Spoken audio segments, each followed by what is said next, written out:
Hello, everyone! The story begins by telling us about the fantasy world of Hades. It happens to be in the invincible land of the Demon King's castle, and it is the home to 3 demon princesses, all of whom are powerful enough to threaten the world. Even more threatening than the princesses is the Butler, who is known to be the strongest of Hades. It turns out that he will turn out to be the trump card for the world. It is his duty to find out the deepest and darkest secrets of the demon princesses, and it is his mission to become the most unrivaled butler in another world. Now, we see a carriage which is in the Demon King's territory. Inside this carriage is our hero Isekai'd, also known as Reijou, who is being taken to meet his end. The knight carrying him takes him to a spot where his life will be taken, but it doesn't look like Reijou wants to be a part of this. He puts his hand on a locket that he is wearing, after which he tells us that he is living out a nightmare. It all began 1 week ago when he was brought to the fantasy world of Hades by a cute wizard girl. She welcomes Reijou as a hero, and we learn that the various heroes of this land are all blessed with supernatural powers. Reijou is not the only boy who has been summoned here, as we can see his classmates with him as well. He tries to make sense of the situation because he was just minding his own business in class not too long ago. That's when he recalls a massive earthquake that was about to cause a lot of destruction when he passed out. The wizard girl reveals that it was due to this earthquake that all of the students are here. This implies that they may not have been summoned, but could have rather been reincarnated in another world.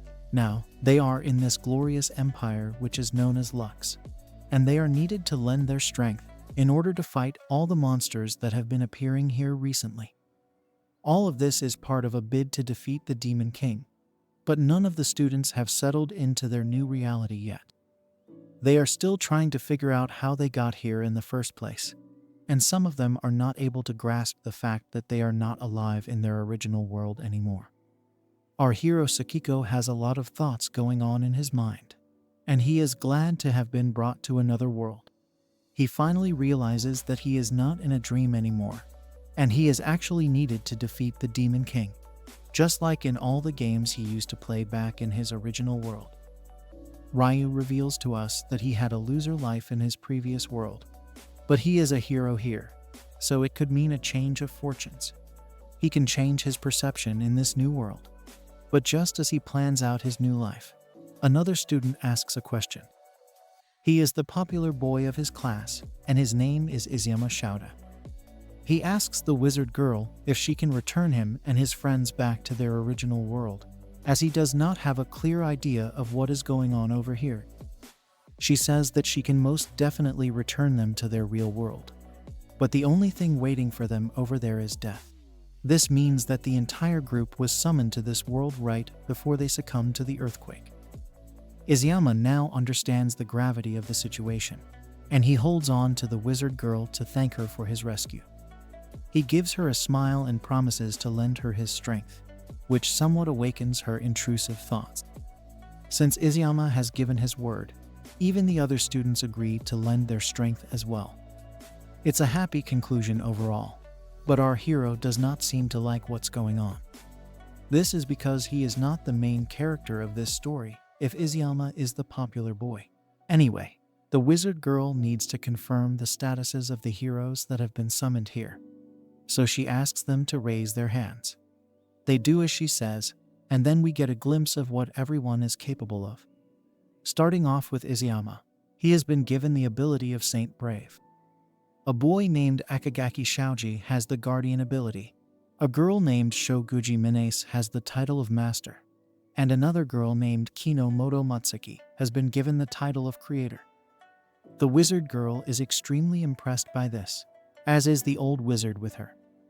After all, each of these heroes have unbelievable skills that can help this kingdom overcome the Demon Lord. Isekai'd is told that the Saint Brave ability was also possessed by the hero who built the Lux Empire, so he has a great skill to flex. However, we do not know what has happened with Sakaki, who is hoping that his status will change this situation for him. However, when he checks out his stat bar, he sees that he has been given the title of Hanged Man. He does not have any proficiency. His life will be marked by hardships. His path will be filled with tribulations. His aspirations will be painfully broken. But even so, he has to keep fighting for the light at the end of the tunnel.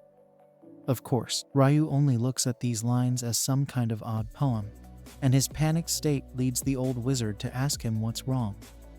Our hero shows him the stat bar and asks him what it all means. It does not look good for him, as the wizard is also shocked to see what is in front of him. He then calls out to the cute wizard girl to have a look, and we learn that her name is Iris. She comes along to see what the fuss is all about, but that's when she realizes that our hero has a blank status. Reijou asks her what this means, so she replies that even though it is unfortunate, the truth is that he is not a hero. This naturally shocks Reijou, so he holds on to the wizard girl and asks her what's the meaning of this. He wants to know what will happen to him if he is not a hero, but he gets a bit too restless, so he is asked to calm down. It's Izayama who brings him back to his senses, but it's a bit too late as we can see all the other students looking at him with doubtful eyes. They start to gossip about him and say all kinds of mean things, such as calling him a weirdo for attacking Iris, even though he is the one who does not have any powers of his own. At the end of the day, it's the same old story for our hero, because the kids of his class would judge him the exact same way back in Japan as well. The gossip becomes a bit too much for him to take in, but he's used to it anyway.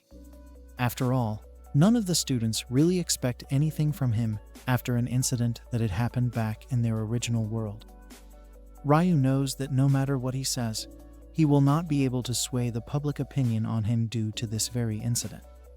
He is being laughed at by everyone again, so nothing has really changed even after being summoned to a fantasy world. Now, Iris apologizes to him for all the confusion, and she says that she will explain the whole situation to him soon. Our hero says sorry to her as well, because he did act out of line. Now, the wizard girl says that all the chosen ones will receive training for a full 1 year, in order for them to get ready to defeat the Demon King. However, they are all given 1 week off, so that they can get used to the ways of this new world. This is good news for the students, and they are looking forward to explore everything in the Lux Empire. There will be a welcome party for them as well, so the kids are excited, and they start making plans for this week. One of the students says that he could really use his smartphone right now, but Reijou has other problems to deal with. He thought he could live a much better life in this world, but as it turns out, he does not belong here either. Now, Iris comes to him and says sorry for making him so anxious. He says it's all right, and then the wizard girl says that she would like to ask a favor of him. It seems like a simple enough request, but Iris suddenly turns to demon mode and tells our hero that she will need his cooperation for the sake of her empire. This creeps him out for sure, but then he realizes that he can be useful to Iris if he listens to what she says. She tells him that he will find value if he obeys her commands, so he decides to grant her the favor. After all, it's much better than being with a group of classmates that have bullied him all the time. Before things can move further, Kinomoto calls out to Reijou and asks him if he is going to the party later. He says that he will skip it because he knows he will not fit in over there. He then tells her that she is amazing because she has been given the skill of creator. She does not look happy and even apologizes to our hero, so he asks her why she is saying this to him. Kinomoto reveals that she was not able to cover for him earlier, and this is why she is feeling bad about herself. Reijou looks at Kinomoto as if she is some kind of angel, and then she gives him the locket we had seen earlier. He asks her what it is, and she explains that she has put her magic into the locket. It will get activated if he breaks it, and will be useful in an emergency. Reijou is amazed that Kinomoto already knows how to use her skills, and he tells her that he will treasure the locket for sure. Kinomoto asks him what he will do now, and he explains that Iris does seem to have a job for him. Since his life was saved by the wizard girl, he does feel the need to pay back the favor. And then Kinomoto asks if there is anything she can do to help him out. He tells her not to worry about him because she will also have her training to worry about. She agrees, but also has a bad feeling about what Iris might do to him. It turns out that she is not the only one who feels this way, as Reijou is also a bit skeptical of what might be asked from him. Either way, he knows he has been given a second chance at life, so he should make the most of it and see what happens. Kinomoto is amazed by his positive attitude, and then we see Reijou in the carriage from before. It turns out that Iris had tricked him into getting onto the carriage in order to abandon him in the Demon King's territory. The knight kicks our hero off the carriage and tells him that his job will be to lose his life in this area. Basically, the plan is for the Demon King to look at Reijou's corpse and think of him as the hero who was supposed to end him. This will give the Demon King a false sense of security and will thus serve as a distraction. Of course, our hero is not on board with this kind of plan, as he is simply being treated as some kind of expendable trash. He asks the knight how the Demon King would know he is a hero, but he only gets smacked in the face for arguing with him. With that, the knight abandons Reijou and leaves him to rot in the land of the Demon Lord. Our hero is clearly sad because all he wanted to do was be of use to the others. He thinks back to his classmates and Iris, and only believes that they were never on his side. He laments the fact that he might lose his life here, which means that he has made no difference in his original world as well as his new one. He is not needed by anyone, and there is nothing that he can achieve. Having said that, he promises to struggle for survival right till the very end. This is how things should be anyway, especially if we consider what his stat bar had told him. With that, his ultimate trial begins, and we can see his eyes lighting up. There is some kind of sound that is ringing in his head, and Reijou is willing to bet his whole life on how this thing turns out. The slogan of his trial commencing continues to ring in his head, and he has had enough of these sounds, so he tries to end it. Now, he checks out his status again and learns that he is in a trial because of his presence in an unknown territory. Due to this, all his skill limitations have been released. Although his stats are not even at rank F, he currently has the skills of wisdom, intuition, and discernment, all of which are mental skills rather than physical. Reijou can see that the stat bar looks a whole lot different from what it was back at the royal castle. Plus, even though he is currently in a crisis, he is extremely calm, which could be an effect of his discernment skill. He looks at some of the terms on the stats bar, such as tarot card, reversed, and hanged man. Before he can think of anything else, his skill of intuition comes into play, and he immediately looks behind. That is when we see a deadly monster approaching him. It definitely looks like an ugly beast as it licks its lips upon seeing fresh meat. The stat bar tells our hero that he is up against an encountered gore monk, and his trial will commence soon. From the looks of it, he will need to survive this monster for at least 30 seconds if he is to win the trial, and all the hints keep telling him to escape from this zone. Of course, this is not as easy as it sounds, especially for Reijou, who does not really have any fighting skills. That's when the stat bar tells him the reward for winning the trial is increased physical ability as well as strength of existence. These words make him alert, and then he springs into action against the gore monk monster. The beast continues to attack him, but Reijou is able to use his mental skills to predict its moves and dodge it. He does well enough for 15 seconds, and the system tells him he's halfway there. However, he falls to the ground and is unable to escape from the beast now. The alerts on his system are of no use as our hero can't move quickly enough to avoid getting struck. He has no other option now but to use the locket that Kinomoto gave him as a gift. He knows that he had promised to treasure it, but desperate times call for desperate measures. He throws the locket at the gore monk monster, and it breaks from the impact, which causes a massive burst of energy to release. Reijou is blinded by the lights coming from this attack, and then he can see that the beast has been frozen. He realizes that Kinomoto had kept ice magic inside the locket, and then the system tells him that 30 seconds have passed. This means that his strength and physical abilities will be increased. But that's not the end of it. Now, he is being given a new trial, which is to defeat the Gore Monk monster. Our hero is not too pleased to learn that he has already been given a new challenge, and that too, an extremely difficult one. He then sees that his growth rate will also be increased for this particular challenge, so he decides to give it a shot. After all, since the beast is frozen, it can't attack him right now. The best option would be to destroy it while he still has the chance. So Reijou puts in all his strength and launches a finisher punch on it. As expected, his increased strength is good enough to shatter the ice as well as the monster. It is actually a lot easier than he had expected it to be. And then the system tells him that his strength and physical abilities will be further increased. Even if that is the case, he does not feel anything new. On top of that, he can see that his overall rank has increased from G- to F. This is good enough for our hero, so he decides to focus on his next mission, which is to look for some food. Of course, it's not as easy as he would like to be, because he ends up fighting tons of monsters on the way. He comes across giant snakes and even demon bats, all of whom are tough to beat. Even so, Reijou manages to get the job done and moves further ahead. Unfortunately, his will to fight can only take him to a certain point, and he collapses from hunger soon after.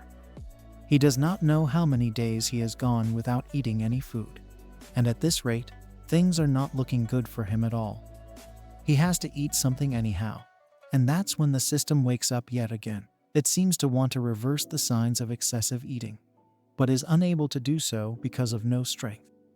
He tells the system to shut up, and then wonders what he's doing with this new life. He does not know what lies beyond his current state, and then he asks himself why he is holding on to such a life, while also holding in so much pain. When he was a kid, he believed he could become a legendary hero who could change the world. However, an incident happened which he witnessed, and it led him to run away from his surroundings. Despite that, he could not get anything done in Japan, just like how he can't get anything done in this world as well. In the end, he tried so hard and got so far, but it doesn't really matter anymore. As he accepts the end of his life, Reijou hears someone coming up from behind and voices start to whisper to each other. Our hero thinks he is seeing a human shadow, but it is running away from something, and he is unable to figure out what it is. He does not know what he should do, but this is not the time to hold back or hesitate. So Reijou decides to chase after the shadow to help out. Now, we see that the human who was running away is actually a demon princess who is trying to escape a Gore Monk monster. She orders it not to come near her when she gets cornered, but it does not seem to be of any use. She reminds the monster what it is and says that it has no right to attack a demon princess like her. Of course, her words fall on deaf ears as the beast proceeds to approach her with harmful intent. The demon girl laments that she can't use any magic to defend herself, and this has led to an unfortunate situation. She asks for help and even calls out to her family members, although we don't know where they might be. The demon princess is clearly in a tough spot, so Reijou decides he is going to help her, even if it means using up whatever is left of him. The system warns him not to do anything because he will lose his life if he tries to save the demon princess. However, he simply tells it to shut up despite all the repeated warnings being given to him. He does not listen to his intuition and tells us that even though he has not been useful to anyone in this world, it will not stop him from saving a girl in distress. Until the very end, he is going to make sure that he will help out someone for sure, and he does not mind losing his life as a result of it. This is when the system tells him that his philosophy is exactly the type that should exist in a hanged man character. Now, Reijou shows up in front of the demon princess and keeps her protected from the Gore Monk monster. She is confused to see such a weak and tired boy showing such bravery. And then Reijou puts in all his power to punch the monster. It's a strong enough attack, and it leads the beats to fall off the cliff, thus saving the life of the demon princess. However, it looks like our hero is also falling off the cliff due to the momentum of his punch. As he falls to his end, he recalls how he has given his life away, and it is exactly like how the knight from the Empire had told him. However, he knows that he has saved someone's life in the process, and that should be good enough for him. At the end of it all, he is glad that a seemingly useless life has served some purpose. Suddenly, he can hear the demon princess talking to him, as she asks him not to be so absent-minded. Her name is revealed to be Ruru Noa, and she says that he has saved her life, so she will not allow him to be ended just like that. She is preparing something for him to eat, but he thinks that he is still dreaming. Now, Ruru puts a magical item inside Ryu's mouth, and she says that he will get better from it. She also reveals that Ryu was out cold for a whole day, so he should not exert himself at all. He says okay, but Ruru says that he should not be so disrespectful to the daughter of the Demon King. He should be saying things in a way as if she is her ruler, but this confuses him. The demon princess smiles at our hero, and she looks very cute, but Ryu can't afford to let his intrusive thoughts take over. He gets up and is in shock over realizing that he has just saved the life of the Demon King's daughter. It's quite funny, because he was abandoned due to the fact that he would be useless in the subjugation of the Demon King, and yet, here he is being fed by his own daughter. Now, Ryu's system gets activated again and says something odd. He has been fed some magic power by an arcana holder, which means that the abilities and skills of both parties will be increased. The system also tells Ryu that it had expected him to pull off something so heroic. The demon princess is a bit confused to see Ryu seemingly talking to himself, and that's when our hero realizes that Ruru can't hear what the system is telling him. Strangely enough, the system answers his thoughts and tells him that nobody else can hear their conversation. Naturally, Ryu asks the system why it has suddenly started to talk to him as if they are pals. So it says that the hanged man has proven himself to be an interesting character. The system also seems to call out our hero for putting his life on the line for someone else. This is because it believes that the only reason Ryu is doing it is to satisfy his own need of approval. Our hero does not like such words, so he tells it to shut up.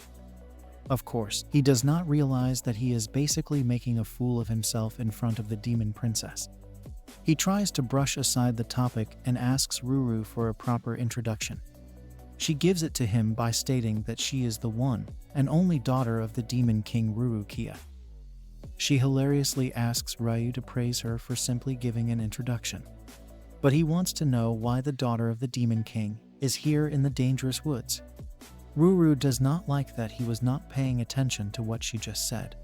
And then she goes on to explain how it was her birthday yesterday, which meant that she had received a lot of gifts. She did not realize that among these gifts was hidden a magic sealing spell, as well as a teleportation device. As can be guessed from the name, the magic sealing spell was like a curse which prevented Ruru from using any of her magic, which is rather cruel. It also explains why she was not able to defend herself from the Gore Monk monster.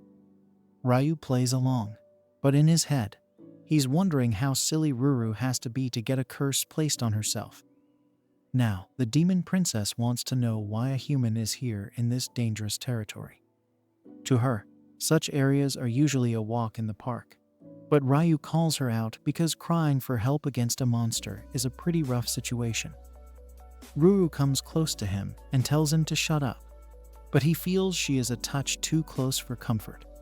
He reveals his name, and that's when he wonders if she's aware of him being summoned to this world in order to defeat the Demon King. Normally, the two of them would have been sworn enemies, but in this case, she thanks our hero for saving her life. This means she has no idea about his true identity, so he decides to be honest and upfront. He tells her that she may not believe him, but he is actually a fake hero who has been summoned her from another world. Contrary to how he would have expected her to react, the demon princess is actually thrilled to see Ryu, as she has never really met anyone from another world.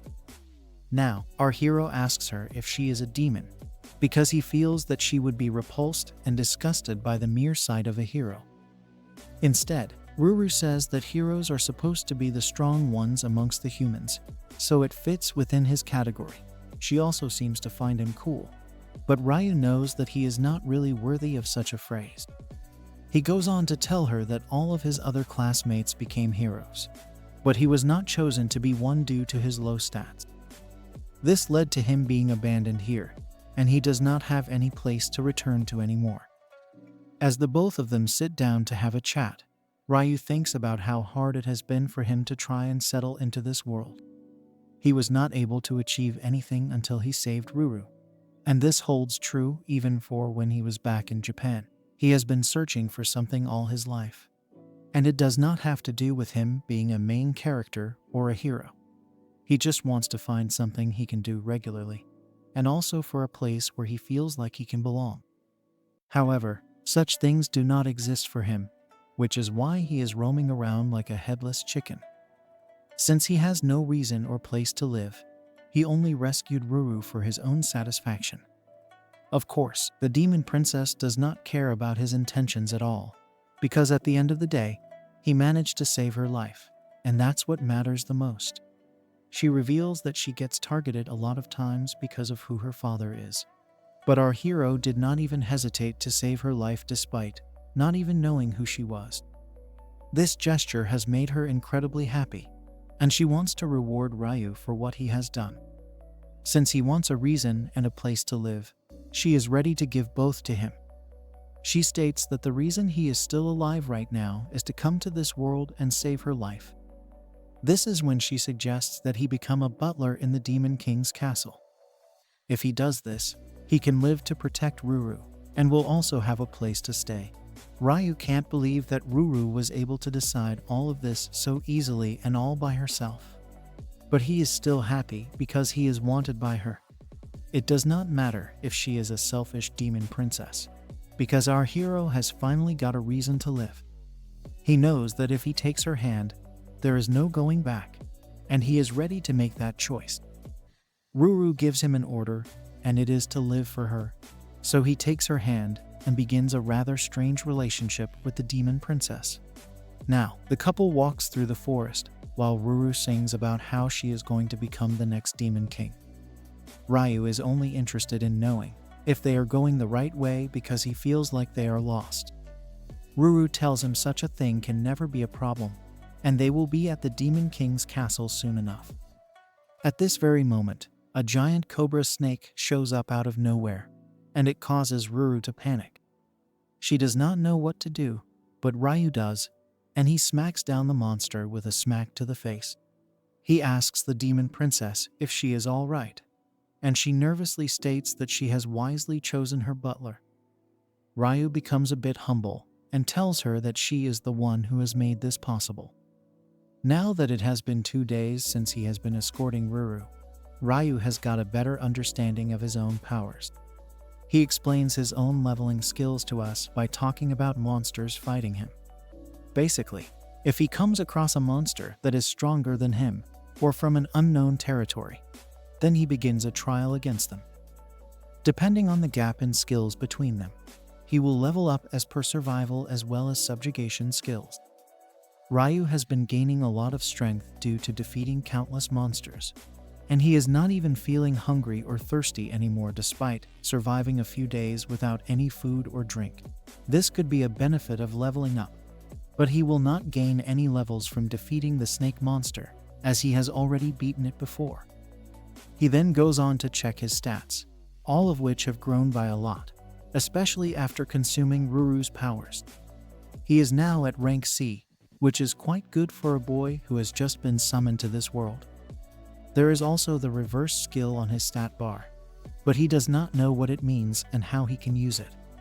After all, it had failed when he tried to reverse the gluttony effect because of no sustenance at the time. Suddenly, the system voice comes back and tells our hero that he is in a much better state now. This means that he can activate his reverse skill if he would like to do so. However, Reijou makes fun of it by saying it is way too eager to talk about his reverse skill. The system gets offended and tells our hero that it has only stayed silent because of the romance that was brewing between him and Ruru. Reijou gets a bit embarrassed, and he tells the system to stop making fun of him, because it was the first time he ever saw kindness in this world. The system call him out for being heartless because he seems to have already forgotten about the girl who gave him the locket before he left for the woods. Of course, it is referring to Kinomoto, but Reijou does not seem to recall what she had done for him. The system asks him why he is being so silent, and then reminds him of how he ended up beating the Gore Monk monster the first time. Reijou can't seem to remember it instantly, but then he realizes that he was able to freeze the beast before punching it to pieces. However, he can't recall all of it, probably because he is too tired of the walking around. Suddenly, Ruru calls out to him and says that she can see some black and purple smoke. This is the smoke signal of the demon knights, which means that they could be nearby. Having said that, the demon princess instantly jumps on top of Ryu's back and asks him to run towards the smoke, although he is a bit confused. She says that if they run fast, then they can meet someone named Zira, who is supposed to be with the knights. Ryu asks her who Zira is, and she says that she's a friend. With that, our hero activates his inner athlete and charges towards the target with a jolt of speed. Ruru is amazed by his speed, but he tells her to hold on to him properly if she wants to remain on his back by the time they reach their destination. Ryu is aware that the demon princess wants him to meet her knights, but he is not sure if they will accept him as a human. As a matter of fact, he even worries that they might want to take his life the moment he hands Ruru over to them. The demon princess tells him that once they get to the demon king's castle, she will introduce him to her father, Zira, and someone else named Nell. She asks him to just be confident and hold his head up high while she handles the rest. This puts Ryu's mind at ease because he does not need to worry when he has Ruru to calm him down. However, at this very moment, the couple gets attacked by a mysterious beast. Ryu is able to dodge the attack, but then he sees that he is up against a giant wolf monster. Ruru panics instantly and identifies it as a dirty blood wolf, which is not usually found in such an area. She wants to run away from the monster, but it's a bit too late for them now because the dirty blood wolf is way too close to them. Ryu points out correctly that they will be ended if they look away, so the only option now is to take the beast head on. Since this is an extremely powerful beast, the system wakes up and tells our hero that his trial will begin soon. The trial reveals that the breed is actually a death-mound great wolf, and the target is to defeat it. There's also a certain catch to this trial, which is that it will be judged based on the use of the reverse skill. This means that the reward will depend on how Ryu is able to use the skill on the wolf. Our hero tells Ruru to get off his back and find a place to hide because things can get ugly here. Of course, he himself has no idea how he is going to counter this opponent, and that too with the reverse skill. The system becomes sentient once more and tells Ryu that his body is at the perfect level to awaken this secret weapon. The only thing he needs to make it work is strong emotion, but he has no clue what that is supposed to mean. The system tells him it's the same tool he needed to reverse gluttony, but he did not have energy to do anything back then. This time is different, so he has to challenge it one more time. Of course, saying it so suddenly will not make a difference to Ryu, but he has to act fast in front of the monster. The wolf slashes him with a paw attack, and Ryu has no idea how it happens so quickly. The beast is too fast for even his intuition to work, and then he sees Ruru trying to cheer him on. Of course, she should be focusing on running away because things are not looking too good for our hero. Ruru does not listen to him, and she tries to shoot at the death-mound giant wolf. This obviously does not work on the beast, and only angers him further towards the demon princess. Ryu worries that the wolf will attack Ruru, so he demands him not to lay a hand on her. This awakens his emotion, so the system tells him that he can choose his reversal based on the original sin of humanity. Ryu does not care about any of these philosophies, and he says that he only wishes to protect his mistress. He is fine with whatever power comes his way, so he demands the system to give him this strength. Ryu is extremely passionate about this, so his reverse skill is activated with greed as the emotion. The reversal process begins with a flash, tempting both Ruru as well as the wolf monster to see what exactly is going on. What follows is a lengthy explanation from the system, which highlights the nature of the avatar that our hero is about to take on. He turns into a plunderer who spares no one due to his desire for more and more. He is the man who has lost to his desires, and he is called the Mask of Greedy Black Death, also known as Mavalisha. Reijou has a crow mask on him now, and he looks more epic than he has ever been across both his lives.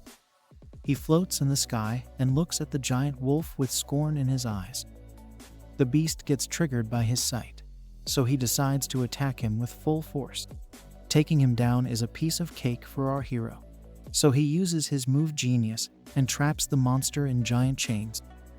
With that, he smacks the wolf beast to the ground and claims victory with just one move. Since his reversal skill has been awakened, the trial is now complete, and he gets his multiple rewards. His strength and physical abilities grow yet again, and on top of that, he has also been granted an eternal dominion over the death-mound Great Wolf. The danger is over now, but there are a lot of questions that need to be answered. Ruru asks Reijou if he is still the same man she chose to be her butler, because the outfit he is wearing is rather odd. She wants an explanation, and our hero would love to give one, but he himself seems to be lost for words. Anyway, he has to do something about the wolf monster, which has been tied up by the chains, but is still looking quite angry. He takes a look at his stats and can see that he is at a much higher level due to his reversed condition. He has tons of new skills to boast, including that of making anyone his slave, but he only has 5 minutes remaining on his reversal timer. Reijou is upset to see this because he will not be able to check out the rest of his abilities. But then Ruru calls him strange for speaking to himself. Reijou knows that genius was not the move he needed to use to calm down the wolf monster. So he takes a closer look at it and can sense some kind of other magic that has been cast on it. He can also sense pain coming from the beast, so he uses his goblin move to free him from his chains. This move is used to absorb the berserker curse that has been placed on the great wolf too. Now that he has freed the wolf, it will now obey him as his master for life. At the same time, both Reijou and the wolf gain some stats due to the achievement of Dominion. Our hero celebrates his achievement, but he laments that his head is hurting from all the information he has had to process. Ruru asks him if all is well, and he says yes, but he also needs to finish this up, while he still has the strength to do so. Now, the system asks Reijou if he would like to exercise dominion over the great wolf, but he is a bit hesitant to do so. The system tells him that it's really impressive for him to have achieved such a thing, so he should just go ahead and make the beast his pet. This makes him consider the proposal for a bit, but at the end of the day, he decides to reject the proposal, much to the dismay of the wolf. He even gives our hero the puppy eyes, but he tells him that his hands are full right now. Since he is so occupied, he really can't afford to bring in a pet for himself. If the wolf could shrink his size, then he would have gladly accepted him, but he doubts if the beast can do that. Even so, the system tells him not to give the wolf any ideas, and it will not be held responsible for anything that may happen as a result of this. Reijou has other things to worry about, and then Ruru rushes to him for a nice hug. She thanks him for all that he's done so far, because he has been an amazing butler to her. Since he is indispensable to her, she will make sure that he will be acknowledged and accepted by the rest of her family. From the looks of it, things are going to get very exciting for Reijou. Now, we shift to the Demon King's castle, where we see our hero comfortably placed inside a nice bed. He wakes up, but does not seem to recognize where he has been brought. That's when he hears a voice from a cute maid girl telling him that he's been asleep for a while. She happens to be Fina, who is the head maid of the Demon King's castle. She reveals that Reijou has been knocked out for a total of 2 full weeks, and he had tons of injuries to tend to. Fina took all the necessary measures to treat those wounds, and now he is perfectly fine, Our hero can't believe that he is finally inside the Demon King's castle, and he thanks Fina for her service. The maid girl apologizes for being hasty, as she asks him to change his clothes as soon as possible. After all, the Demon King is waiting to see him, so he should not waste any more time. Reijou dresses up and looks fine as a gentleman, but he wonders what will happen when he meets the Demon King. He is supposed to be the biggest enemy of this world, and he is not sure if he will even survive the first meeting with Ruru's dad. He knocks on the door and is allowed to come in, after which we finally see the Demon King of this world. He is shown to be a cool man, and he tells Reijou not to be so stiff around him. He tells him to take a seat, and then even jokes that he will not eat him or anything like that. He reveals his full name to be Alto Eder Rurukia, but calling him Alto will also work. Reijou is visibly nervous, but he never imagined the Demon King to be such a chilled-out character. Now, Alto tells our hero that he heard everything from his daughter. He even bows down to Reijou and thanks him for saving Ruru's life. He laments that he was not able to do it himself despite being the Demon King of his land, and he finds it quite pitiful. Of course, Reijou is feeling a bit embarrassed that Alto is bowing down to him, so he asks him to raise his head. Alto tells Reijou that he will reward him properly the next time they meet, but for now, he wishes to discuss something important with him. First of all, he wants to confirm that the people of the Lux Empire were not able to see his skills and stats. After he gets the confirmation, he reveals that normal people and even demons might not be able to see what our hero can see in his own status. As a matter of fact, Alto himself can't detect anything despite his immense powers, so he wants to know exactly what kind of skills Reijou possesses. Reijou tells him that it's called the Hanged Man, and that's when it all starts to make sense to Alto. The Demon Lord declares that our hero is actually an Arcana user, and he asks him who first saw his status. He says that it was the old man who was with Iris, and Alto reveals it's exactly how he had guessed it. This is when we learn it's not that Reijou's status can't be seen, but rather that it's been hidden by the old man. Our hero does not follow, so the Demon Lord explains it's a high-level concealment skill, which only the old man could do since he is a hermit. Reijou asks Alto to tell him more about the Arcana skill, so he corrects him by saying an Arcana is actually a type of magic card that is connected to its user. The existence of such people is some kind of mystery, and all of these people have insane abilities. As of now, there are only 21 people who are Arcana users, and a few of them happen to be in Alto's territory as well. Also, the hermit who hid Reijou's powers is also an Arcana user who is specialized in the skill of hiding. It doesn't matter if it's him or anyone else. The hermit can hide form, status, and even memories. Of course, Reijou wants to know why the old man hid his status, and the Demon King explains that it could be because he did not want the Empire to exploit our hero's Arcana abilities.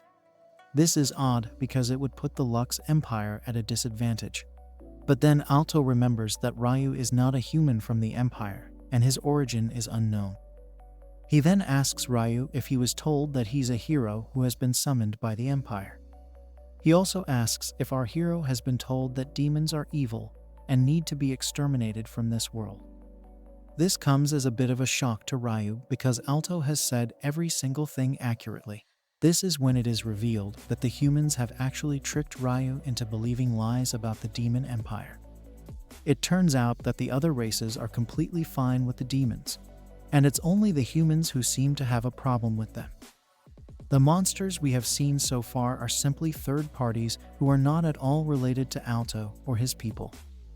Now that he thinks about it, Reijou realizes that if the monsters were really siding with the demons, then there would have been no way the Gore Monk or the Great Wolf would have attacked Ruru. The Demon King is glad to see that our hero is using his brains now.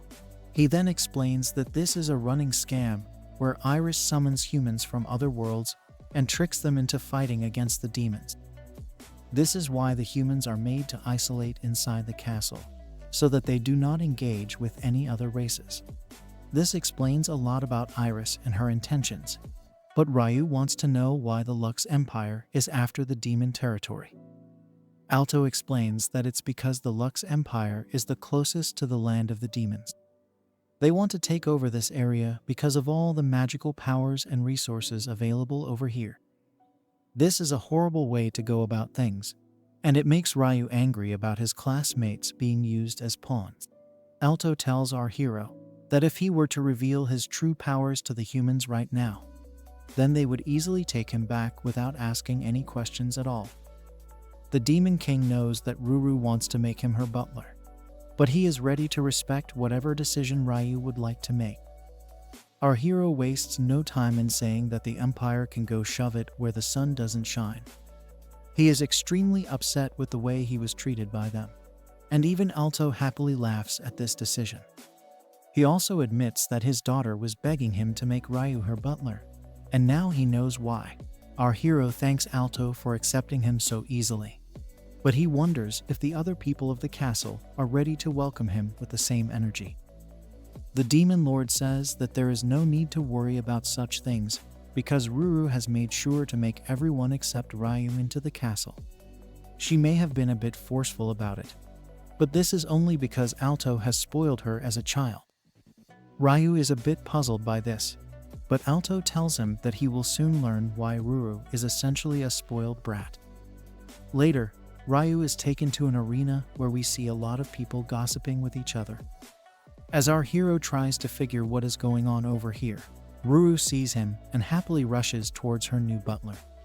She asks if he is feeling fine now and also confesses that she missed him a lot. As a matter of fact, she was ready to stay by his side the whole time and would even think about him while at work. Our hero tells her that he is completely fine now, but their romance is interrupted when a couple of other girls come to the scene and ask Ruru to leave some of Reijou for them as well. These girls are shown to be cute themselves, and then Ruru introduces them to her new butler. The one in white is Nell Ermel, who is a magician as well as Ruru's cousin. She is a bit flirty and playful, but the same can't be said about the girl in black, who is Zira. She is the knight captain, but is a bit skeptical of Reijou, despite all the heroic acts he has done so far. Zira shows her emotions almost instantly when she says she does not believe Reijou to be worthy of being Ruru's butler. She thinks his body is too weak, and she also refuses to accept that a human can become the demon princess's butler. She gets a bit out of hand with the way she speaks, so Ruru tells Zira to calm down. She reminds her that Reijou was the one who saved her life. But even then, Zira can't accept the fact that a human is working inside the castle. Now, Ruru says that there is a reason for her setting up this arena because she is going to test whether our hero is strong enough to become her butler. Suddenly, a demon knight shows up, and Reijou is told to prove his power in front of all the audience members. Zira says that Reijou will have to face off against an elite knight from her squad, and she will accept him if he manages to beat this knight by fair means. Our hero gets the message and prepares to fight his opponent as per Ruru's instructions. The opponent does not appreciate the fact that Reijou is not using any weapons, but he says that his hands are his preferred choice. It's time to begin the battle, and the demon knight starts off with a finisher move. But Reijou is up to the task, and he just stands there as the strike is directed right next to him. The girls watch from the sidelines and comment on how unfair it is for Reijou to deal with an intimidating weapon. Zira is not impressed that our hero did not move as per the attack, and the demon knight also says the same thing. Of course, Reijou mocks him by asking if there was any need to avoid such a useless attack, and this angers the demon knight a lot. He tries a serious strike this time, but Reijou is too quick, and he manages to come up from behind. The moment he does this, he lands a kick to the demon knight's head and manages to defeat him with ease. The crowd is in shock, especially Zira, who can't believe the physical abilities that Reijou possesses. Anyway, she is forced to accept our hero. Ryu is glad that he was able to level up before these battles because his efforts have borne him fruit. Ruru is so happy that she comes to congratulate him firsthand. She also tells everyone else in the area that there is nothing to worry about regarding our hero anymore. So it's time to throw a welcome party for Reijou. She then asks him to come with her, but he also has a request for the demon princess. Reijou gets down on one knee and offers his hand to Ruru, after which he says that he will gladly serve her as her butler with all his sincerity. Our hero knows that this is the first step he has taken ever since coming to this new world, and Ruru is pleased to see how polite her new butler is. She is happy to have him with her and is looking forward to see how he satisfies her with his performance. Of course, since she is the reason our hero is still alive so far, he will have no problem in doing whatever she asks of him. Meanwhile, we move back to the Lux Empire, where we can see the evil wizard girl Iris acting as if she has just received some horrible news. She tells the other students that Reijou has met a rather unfortunate end, although she has no idea of what all has happened ever since she betrayed our hero. Iris tries to play the victim by saying she could not do anything to rescue Reijou, but the others comfort her by saying this is not her fault. As a matter of fact, they also say that this was Ryu's fault because he should have known better than to go wandering outside without any kind of special skills. The students then chat amongst each other and wonder if Reijou had mistakenly convinced himself that he had some kind of special power. They even say that our hero was not grateful for what was being offered to him, as he would have been perfectly safe within the castle.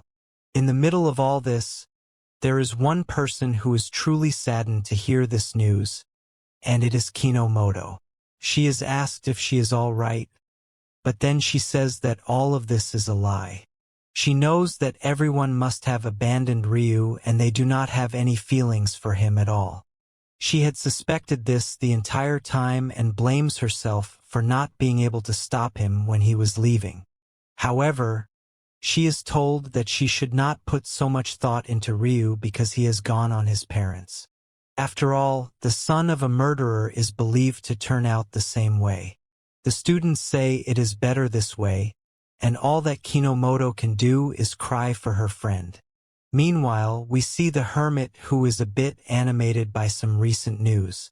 He is talking to someone via telepathy and learns that the Death Mound Wolf was defeated, which means that the devil's curse used on the beast was a disappointment.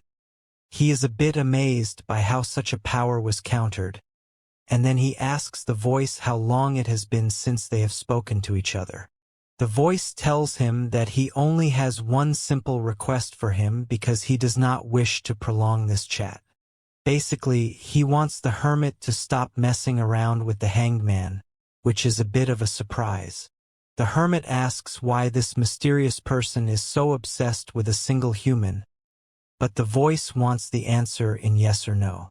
The hermit realizes that he's talking to a busy person, so he states that there is no need for worry as he has no more use for the hanged man.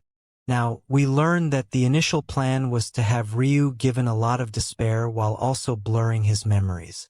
This would have pushed him down a path of revenge towards the Lux Empire, but that would have been the same old boring trope. The voice tells the hermit that altering our hero's memories would not be much of a concern, but if one more move is made on him, then there will be consequences to bear. The hermit says that this mysterious person worries too much, and is actually shocked to learn that countries can be moved in trying to keep him safe.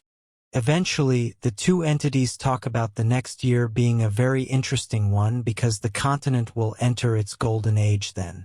Heroes from other worlds, whether they are normal people or descendants of princes and princesses from all races, will enroll into the Imperial Capital Academy during this team. This will lead to a number of discoveries that even S-rank adventurers have never seen before. After all, the dragon beasts and other such creatures are becoming a lot more active already. Everything will converge in 1 year as if the whole thing was planned right from the start. The most important aspect out of this all is the 12th Arcana, who has been missing for a long time. He is the only one with the ability to grow amongst the completed Arcanas, which means that he is the one who can turn everything upside down all by himself. It's pretty obvious that this 12th arcana is Reijou, and he is going to wreak a lot of havoc very soon as he is the trump card as per the prophecy. What lies ahead is indeed going to be a very turbulent era for everyone. Now, it's time to go back to Reijou and his new life at the demon castle. Just outside the place, we can see a little girl making her way outside the bushes and making her way to the castle. She seems to be attracted to some kind of scent and manages to eventually identify it as that of her master. We quickly move to the next morning where Reijou can be seen sleeping in peace, but then he feels some hair swish against his face.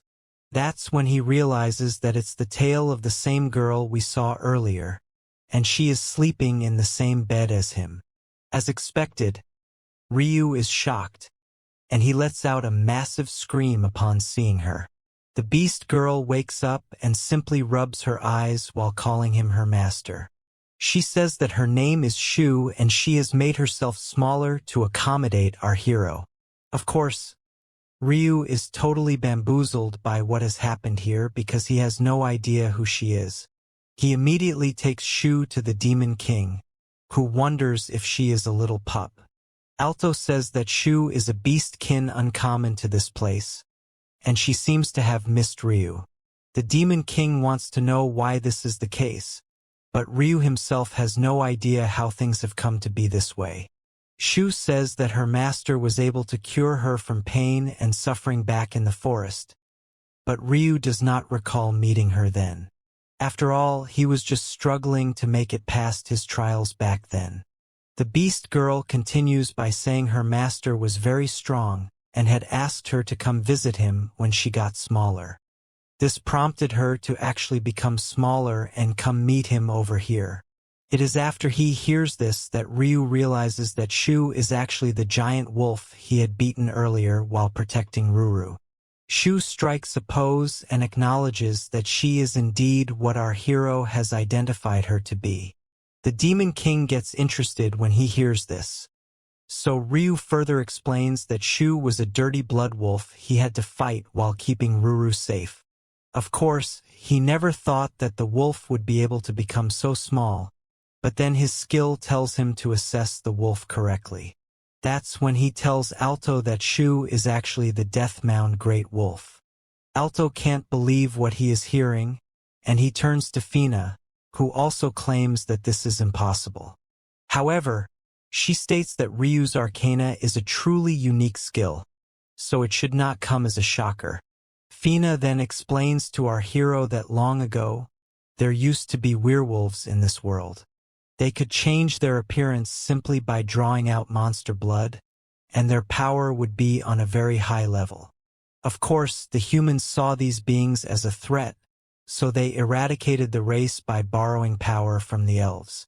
However, one such werewolf managed to survive the massacre, and it made destructing its sole purpose in life. Not only did this wolf destroy an entire nation within one night, it was also able to devour half of the new sanctuary, which is the great forest where the elves reside. This caused the humans to realize their mistake and they deeply regretted their actions, eventually naming this monster the Death-Mound Great Wolf. This is quite the story for Reijou to hear, and after seeing Shu's reaction, it does look like the lore is true. However, the lore also stated that the wolf disappeared after exacting its revenge. So it's quite odd to see that Shu was in the forest where Reijou found her.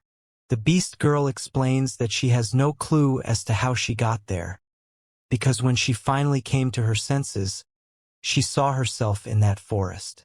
Until then, she was in a great deal of pain, and the only way to stop it was to destroy everything in her path.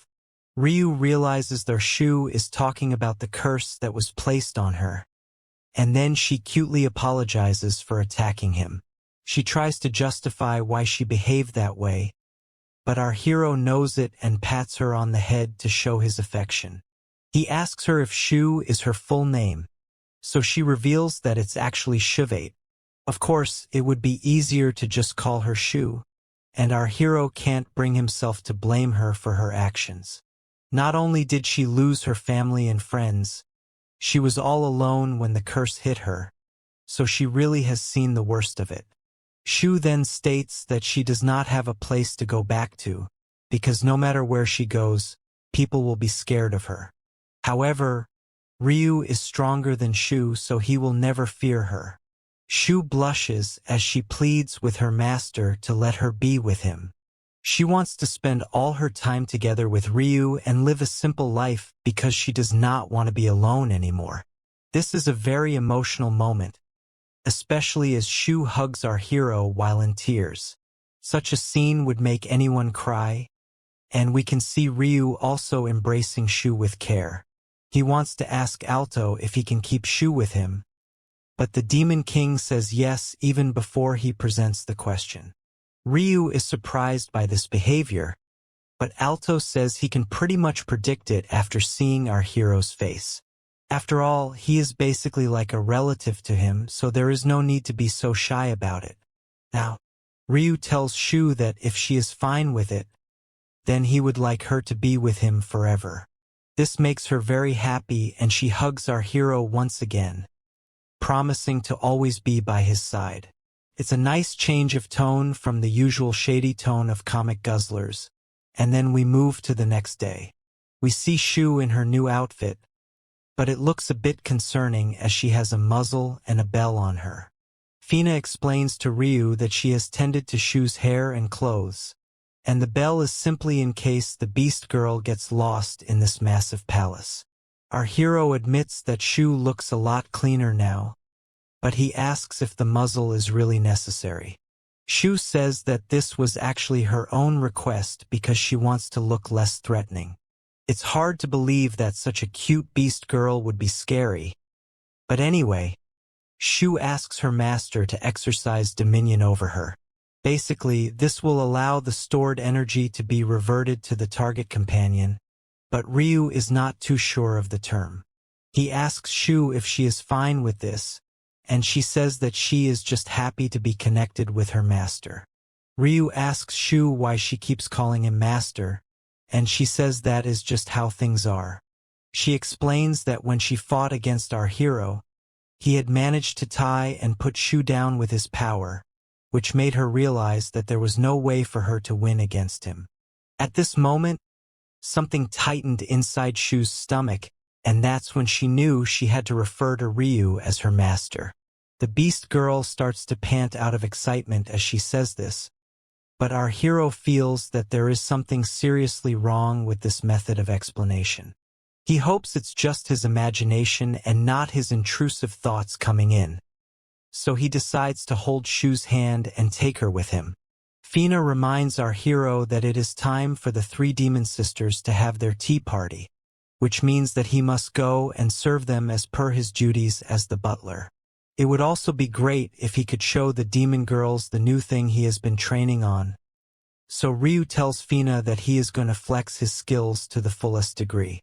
How exactly is our hero going to go about his new job?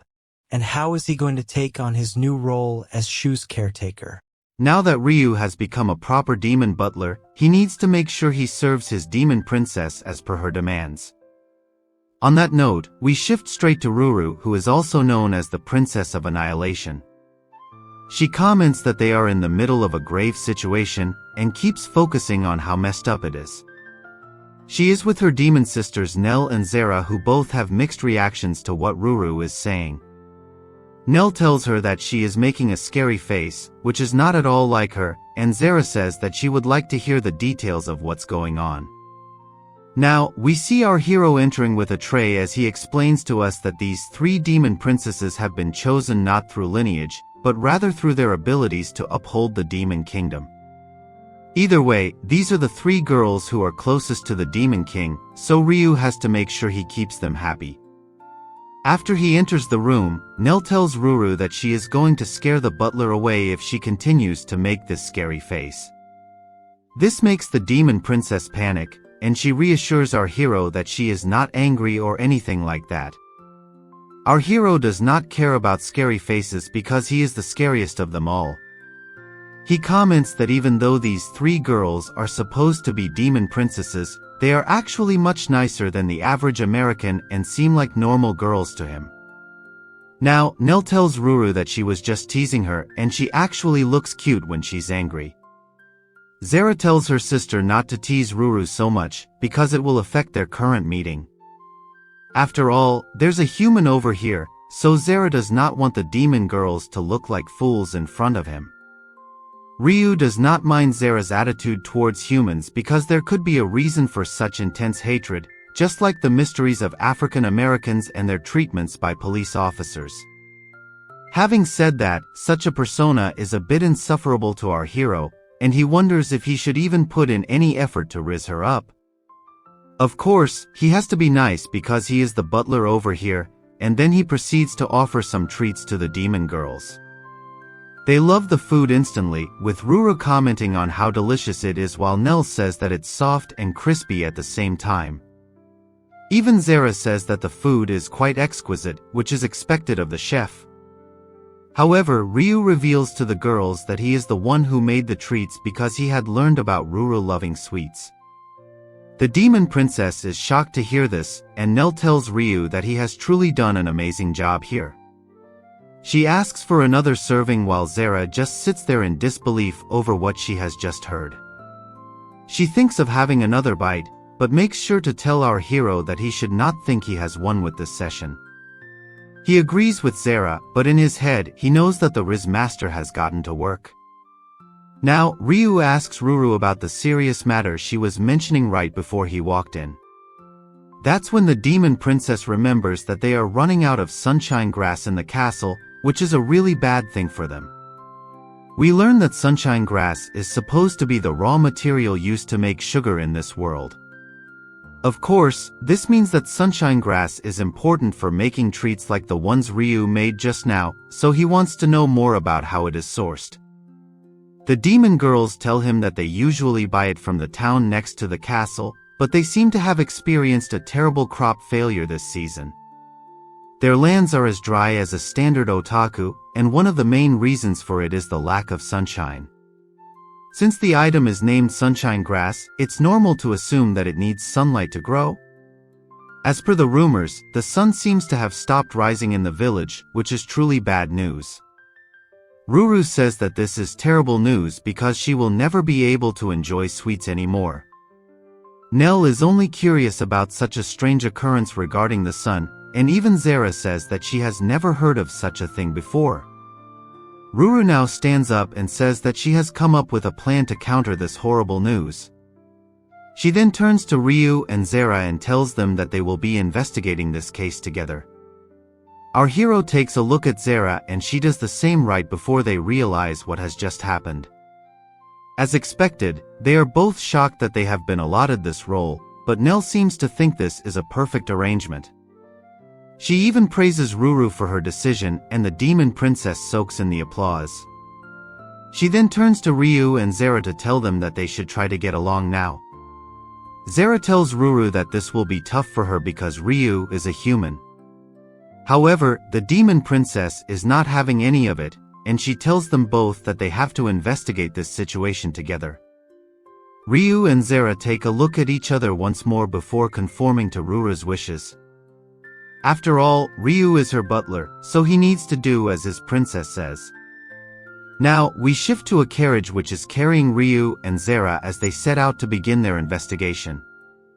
Our hero is reading a book and minding his own business, but then he turns his eyes towards Zara, who is just sitting there and not even doing anything. This is indeed a very awkward situation for our hero, and he wonders if he should start a conversation with the demon girl. Of course, they were told to get along, but Reijou can truly sense the hatred that Zara has towards humans. Suddenly, his eye catches something and he realizes that he has finally found an icebreaker. It's a massive pillar, which Reijou says he has no idea of, so Zara asks him if he has ever heard of the Babel Tower. He simply feigns ignorance and says that he is not even able to see the top of the tower. Zara says that the Babel Tower is also known as the Sage Tower or the Language Unification Tower. This tower is said to pierce through the heavens and has been standing in the world ever since the ancient times. Apparently, the Babel Tower has the power to unify all the languages in the world, and this catches Ryu's interest for sure. After all, he has been able to read, write, and speak normally in this world even though he comes from Japan, which has a completely different language. Of course, the main question on our hero's mind is that the Babel Tower seems to know Japanese as well, although there should not be any reason for that. Anyway, Ryu wants to be nice to Zera, so he thanks her for telling him about the tower. Sadly, his kindness is only met with hostility as Zera tells him he does not need to use any honorifics with her. She is not the type who likes to be flattered, and she hates those who like to suck up to others to gain favors. As a matter of fact, she wants to puke just thinking about it, and reminds Ryu that his polite behavior is not going to change her opinion of him. She still thinks of him to be a shady man, but then again, which man of culture isn't? As expected, Ryu gets annoyed because Zera is talking like a typical Hollywood girl boss, so he states that he will not speak to her politely anymore. There's no need to be so hostile anyway, but maybe Zera is having her special time of the month, so Ryu can't make a big fuss about it. The demon girl is fine with him being informal in his tone, and she states that they are going to a human village. Since that is the case, our hero is told that he will go and collect information from the villagers by himself. Once he has gathered enough intel, he and Zera will decide what to do next. The demon girl asks Ryu if he has any problem with this, but he agrees because he realizes she does not wish to engage with humans at all. Since he is of the same species, it makes more sense for him to collect the intel, but then he has another question on his mind. Ryu wants to know what race Zera has come from because she does not seem to have any of the normal traits that demons are known for.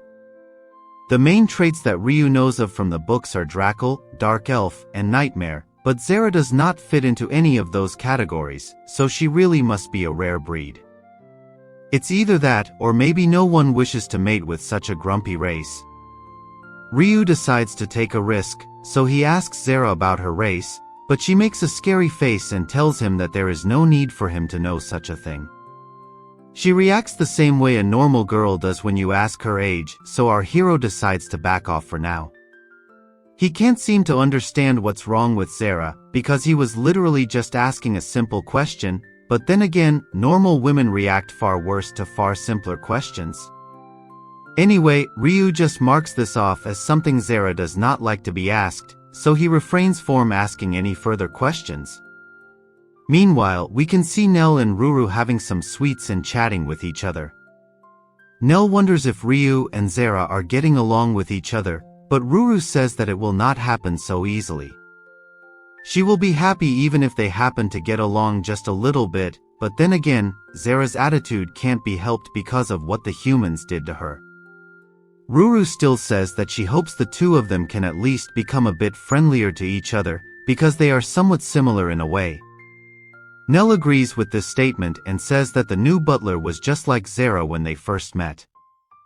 She also asks Ruru if she is fine with such a task because Zera could end up taking our hero away from her. The demon princess may not have taken this into consideration because she is visibly shocked to hear this. She keeps saying that it will be fine, and she relies on Ryu's dedication towards her to pull through. However, Ruru is not too confident now, so she asks Nell if all will be well. Nell says that she will do something from her end if Zera were to break loose, but Ruru does not like this idea because that something is basically a curse. Nell simply laughs at this and says that if the demon princess wants a curse, then she will give her a curse for sure, because she is just like the devil himself. Now, we move back to our hero and Zera as they find themselves inside a forest. They will be reaching the village soon, but nothing odd has happened with them yet. As a matter of fact, the sun is still there, so what Ruru told them earlier does not make any sense.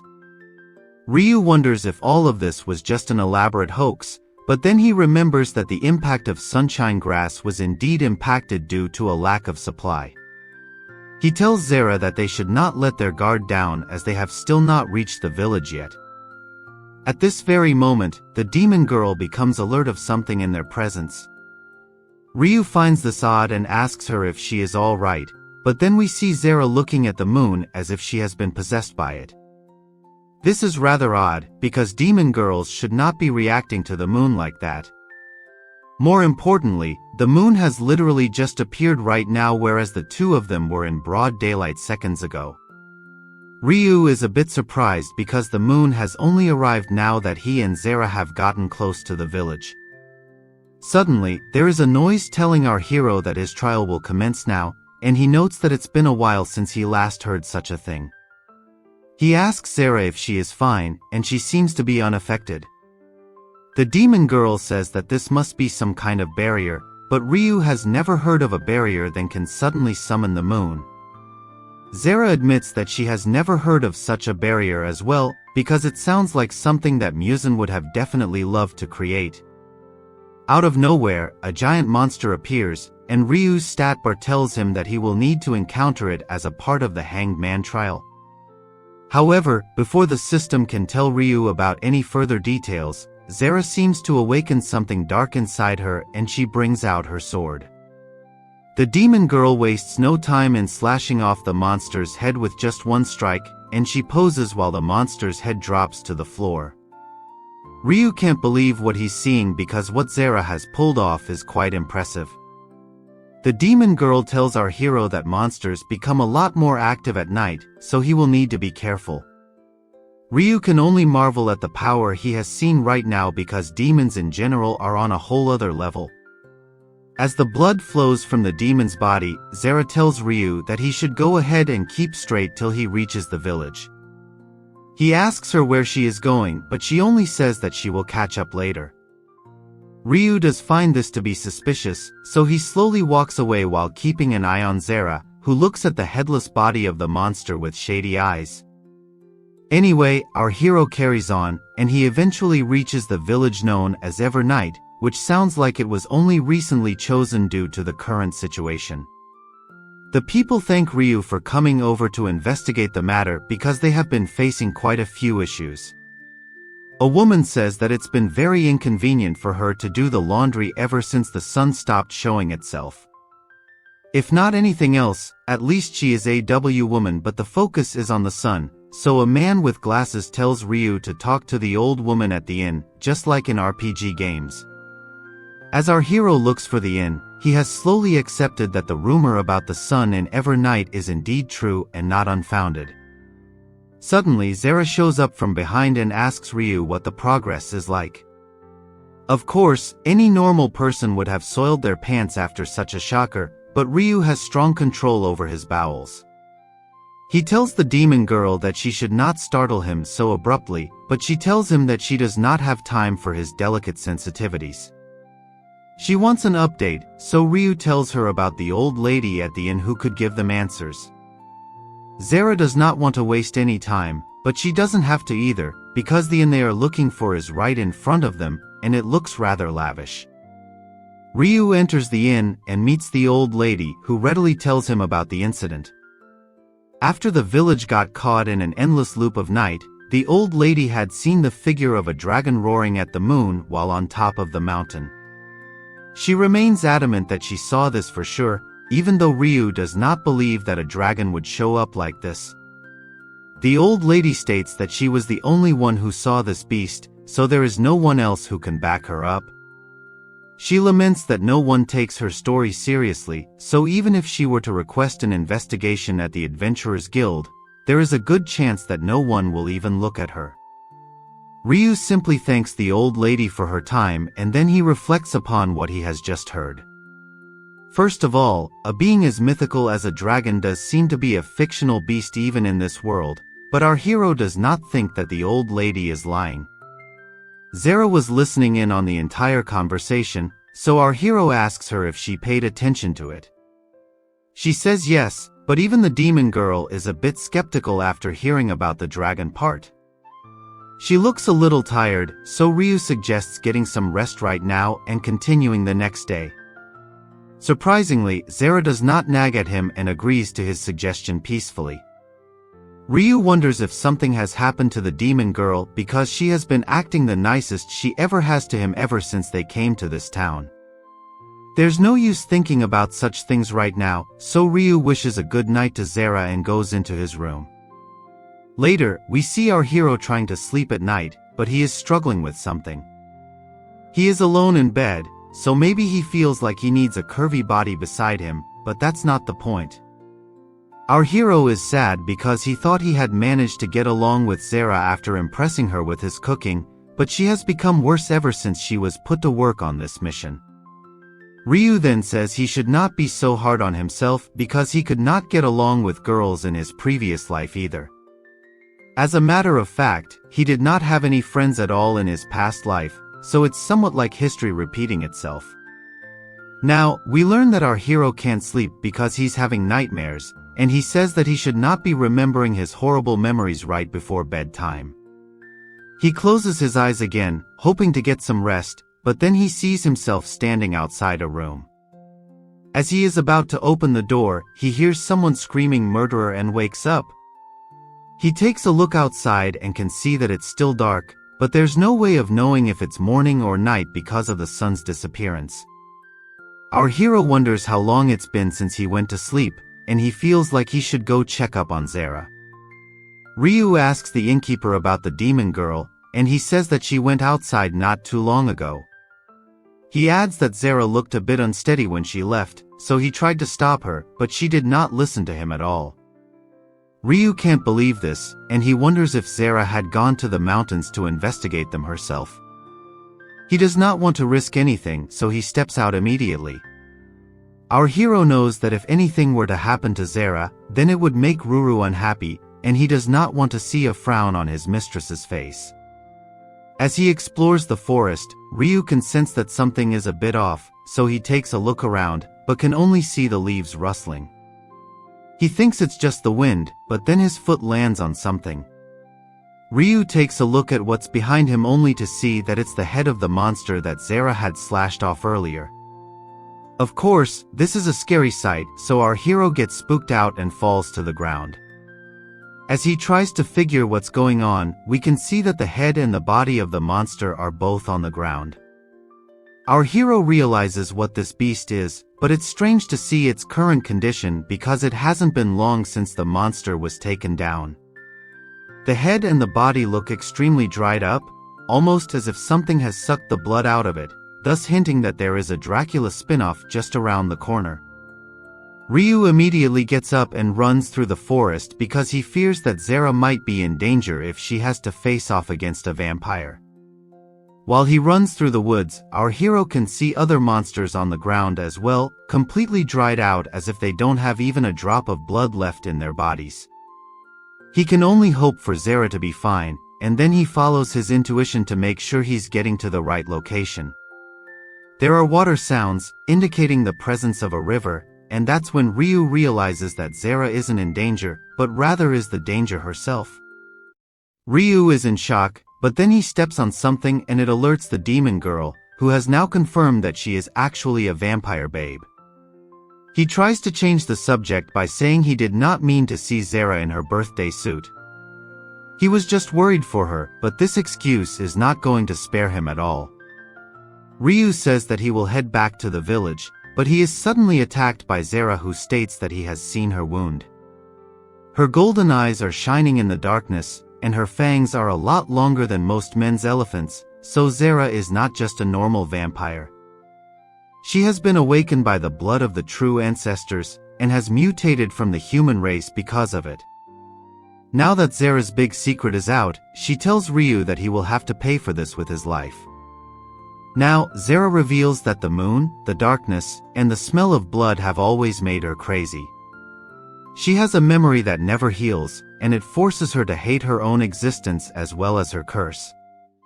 However, what she hates the most is the human race, which seems to have something to do with her being a vampire. Now, she holds her sword against Ryu's neck, and he has found himself in a rather tight spot.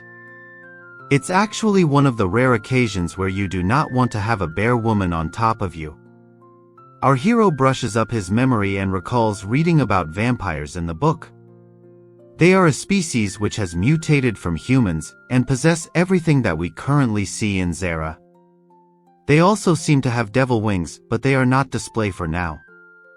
We need some more context, so we learn that in the prehistoric times, there was a demon known as the true ancestor who was able to overcome his weakness of sunlight. Once again, this is like a dream come true for Muzan, but sadly for him, this is not a demon slayer story. Anyway, the supreme demon was able to attack any living being with blood in their veins, and he wreaked lots of havoc before suddenly disappearing one day. However, the demon made sure to leave behind his own blood in the human race, and his babies were called abominations. Back to the present, Zera tells Reijou that he has to lose his life because he can't be left alive knowing her big dark secret. Basically, Zera will not be able to survive in the demon world if her identity as a vampire gets leaked out to the public, so she needs to end Reijou for her own sake. Reijou tries to save himself by saying he will not utter a word of this to anyone other than the two of them, but we all know that there is no way the vampire girl is going to take his word for it. After all, she will never forgive humans for what they have done to her. It's time for a flashback for added context, and we see Zera as a sweet little girl. She is celebrating her 5th birthday during this flashback with her parents, and it looks like she has a great life. It was a modest life, but a simple and happy one, so Zera did not need anything else at all. One day, Zera got a nice little crown from her parents, so she went outside to play in the field. Here, she came across a neighbor lady and greeted her happily. Zera happily showed off what her father and mother made for her, and the lady was also impressed by it. She even said that Zera would grow up to become a beauty like her mother, but at this very moment, Zera felt something in her back. She tried to figure out what it was, and the lady also took a look, but then vampire wings suddenly came out of her back. This indicated that Zera was a vampire, and the lady got shocked upon seeing it. She instantly changed the tone of her voice and even called the little Zera a monster, which was messed up. She referred to Zera as the one with unclean blood and then ran away asking for help. Of course, Zera did not get why the lady would say such a thing, but her life would change rather abruptly after that moment. Zera went back home and showed her new form to her mom, who was also shocked to see that her daughter was a vampire. Zera told her mom everything about what the lady told her, but the mom told her that she will always remain her beloved child. Zera was also emotional and said that the auntie looked really scared of her. It led her to believe that she was a bad child, but her parents told her that she was the sweetest child in the world. Zera's dad said that they would go on a picnic the next day to some place far away, clearly hinting at an escape from this place, but it was too late for them as the other villagers reached their home in no time.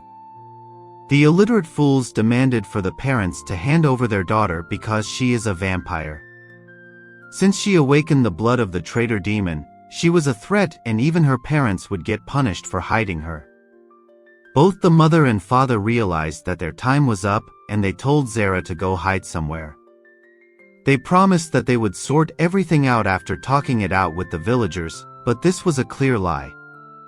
Anyway, Zera's parents told her that she was the same child as she had always been, and then her mom hugged her one last time to say she loved her.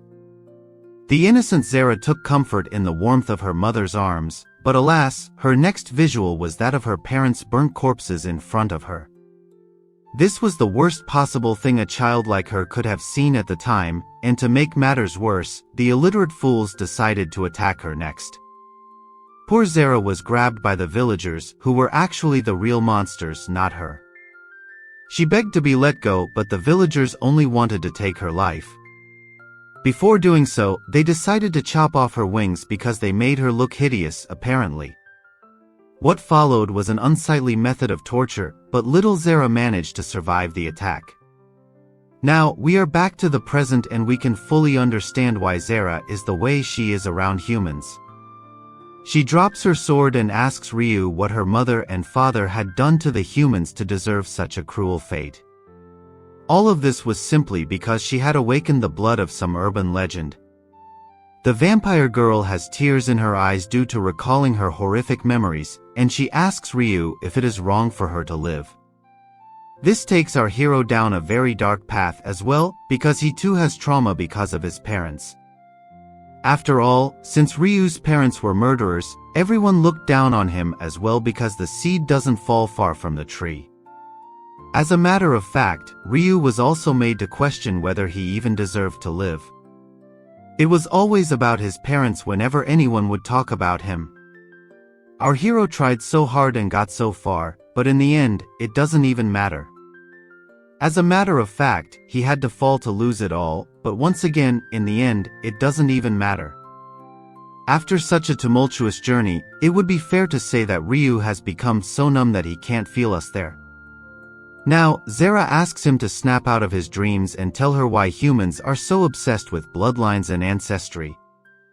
The both of them are filled with emotions and they tell each other at the same time that they just want to be looked at for what they are and not what they have come from.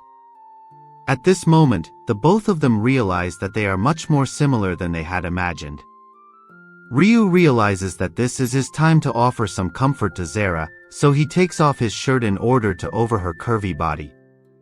He then grabs the vampire girl and tells her to get a hold of herself, even going on to call her a fool.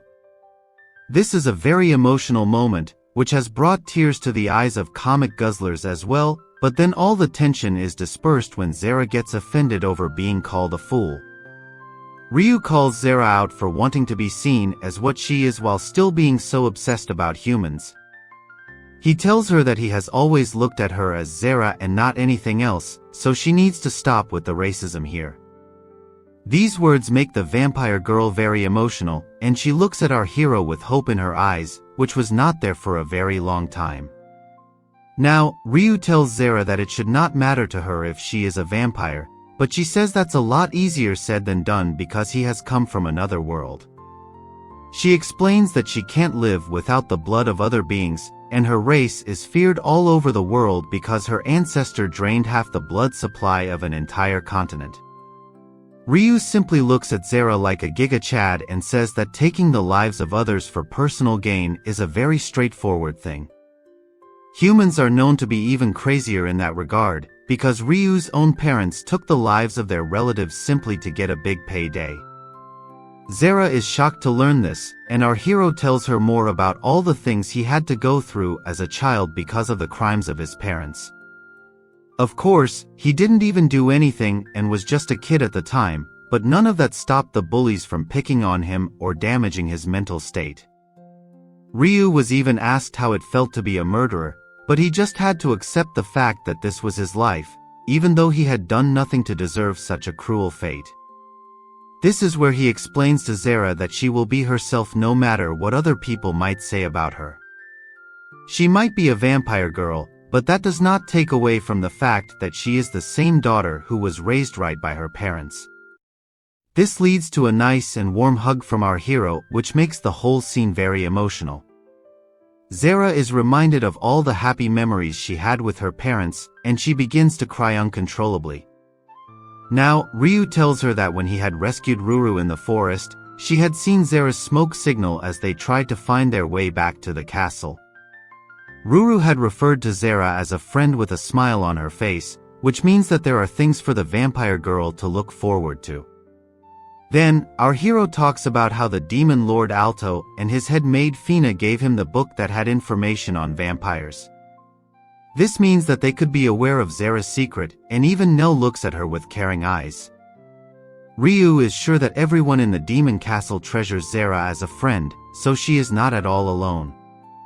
The vampire girl reveals that she has often thought about how she could bring trouble to the people who have accepted her, which made her even more paranoid over the topic of deserving to live.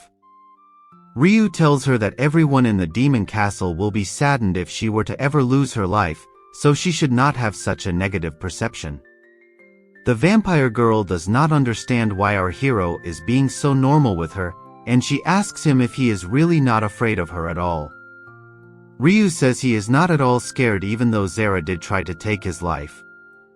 Reijou simply states that he saw her trembling, so he knew that she would not slash him with her blade. Zera still can't believe that Reijou can be nice to her, especially after the way she has been treating him until now. However, our hero unknowingly pulls out his Riz game and talks about how cute Zera looked when she was eating the treats he made for the demon girls. Zera is overcome with emotions because she has finally met someone who can understand her. She hugs Reijou and calls him a fool as well while reflecting on her hatred towards humans. She also hates the curse that has been torturing her for so long, but most importantly, she hates herself for still wanting to live despite all that she has been through as an innocent child.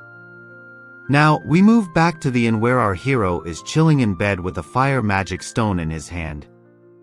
He casually tosses it aside into the cooking zone and begins to boil some milk. He takes a look at his status now, which is definitely impressive, but still nowhere close to a Sung Jinwoo. Reijou knows that he is able to use magical powers of his own because of Ruru giving him some of hers.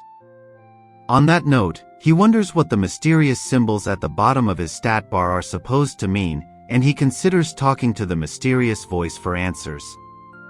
Now, our hero gets done boiling the milk, but he is not sure if he should hand it over to Zera. After all, she might be extremely tired from the emotional roller coaster she had today, and might be sleeping. On the other hand, it is also extremely shady for a man to go and visit a girl's room at night.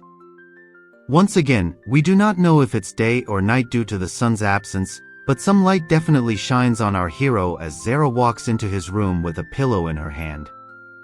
Reijou takes a look at her and notices that she has not even slept yet, but Zera begins to act cute in front of him. Our hero asks the vampire girl if all is well, but she does not give him a response. He tells her that he has made some warm milk and he offers her a drink. Of course, she accepts his offer and then sits down next to him. The two of them try to have their drinks, but Reijou realizes that Zera is sitting a bit too close to him. Zera can notice the butler boy getting nervous, so she asks him what's wrong, but he says that's supposed to be his line. Our hero can't let his intrusive thoughts out yet, so he tells Zera that they should be fine after getting to drink this warm milk. After that, they will be able to get on with the investigation just as they had planned. The look on Zera's face says it all, but even she does not want to reveal her intrusive thoughts, so she plays along with Reijou. She can't take her eyes off his toned body, so she tries to make more conversation with him by apologizing for what she had done to him earlier. Of course, Reijou tells her not to worry about such things because he is a man, not a wuss. He then turns his Riz game back on and tells Zera that he is thankful to her for opening up to him after repeated efforts. Zera takes a look at her milk and then she asks our hero for how long he is going to be doing this to her. Reijou does not know what she is talking about, but then Zera states that she does not want him to be so formal around her. Reijou needs to drop the honorifics, which he does immediately after being told to. However, this seems to have some kind of effect on the vampire girl and she becomes very shy. Reijou says that he has literally just called out her name, but she did not expect to become so overwhelmed by such a simple thing. Even she wants to try it now, so she refers to Reijou not just by his first name, but also by a nickname.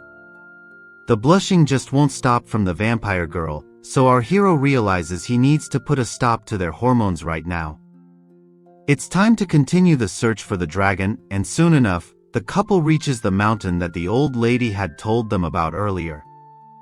As they get close to their destination, Reijou can feel a sudden twitching in his body as the air begins to feel a bit heavier. He asks Zera if she is feeling the same thing, and she agrees that maybe the whole story about a dragon is not a hoax after all. The dragon in question could be a celestial beast known as Giver Jia worm, which most definitely is nothing like an actual worm. This dragon is said to have existed right from the beginning of time in this world. It means that the beast has a vast array of knowledge and wisdom, so maybe Reijou can get some answers from him. We learn that dragons are anyway considered to be a rare species over here, but even among them, there are 3 pillars which are known to be revered like gods. They include the celestial dragon, the terra dragon, and the sovereign dragon. As per what Zera told him, Reijou states that the only dragon pillar capable of creating eternal night is the celestial dragon, which means that things are going to get very interesting. However, what our hero doesn't understand is the location of the dragon. At this very moment, the mysterious voice comes back and teases Reijou for being on a date with another girl. He asks the voice to shut up, but the voice says that he's happy to finally be talking to our hero after so long. He says that Reijou is being cold to him, even though he had helped him out last time. As expected, our hero does not recall receiving any kind of help from the voice, but there is no time for arguing, so the voice asks him what he's up to. This will be a long story for sure, but our hero figures that the voice could know something important, so he decides to share the details. After learning about the dragon, the voice says that this is definitely the profile of Erdia, which is the celestial dragon's nickname. Reijou is confused, so the voice tells him that the Give Erdia worm was a very long name, so he decided to shorten it to Erdia. Another thing that the voice tells Reijou is that he should not even think about subjugating the celestial dragon because he will be no match for it. Our hero explains that he's well aware of this and has come to this place to negotiate with the dragon as he had heard that it can understand his language. The voice is pleased to hear this, but he also wonders what would have led the celestial dragon to cause eternal night. After all, the beast is not really known for causing trouble to other people. At this very moment, we hear a lot of roaring, which means that the dragon must be close by. Zara tells our hero to stay on his guard because they are going to reach soon, and just as she says this, they come across the celestial dragon, which is currently asleep. It truly is a massive beast, and it wakes up when it hears the footsteps of our hero and the vampire babe. The celestial dragon does not like to be woken up abruptly, so it lets out a roar and attacks Reijou with a fire blast. Our hero is stunned, but Zara is able to save him from the blast just before it hits him. Things are not looking good because Reijou was only barely able to dodge the blast, so he tries to talk to the dragon by saying he has not come here to fight. In response, the dragon angrily tells him to keep quiet because he feels that this is a trick being played by a couple of foolish adventurers. Seeing the nature of the celestial dragon, Reijou's system activates and tells him that the beast is hostile towards him. The content of the Hanged Man trial will be revealed now, which is to calm down the celestial dragon. In addition to this, the reward for this trial will change in proportion to the reverse spell. The voice comments that this looks bad, but Reijou corrects him by saying this is borderline critical. He thinks of using the reverse spell now itself, but that would come with a lot of uncertainties, so he is not assured of a victory. There is a time limitation as well, so things are not looking good for our hero, but then Zara shows up with her sword and prepares for battle. The dragon is amused to see this and asks the vampire girl if she wants to tickle his feet, considering she's as small as a tiny mushroom. Zara asks Reijou if he can buy her 10 minutes, which is actually a lot of time, but it's his best bet, so our hero agrees.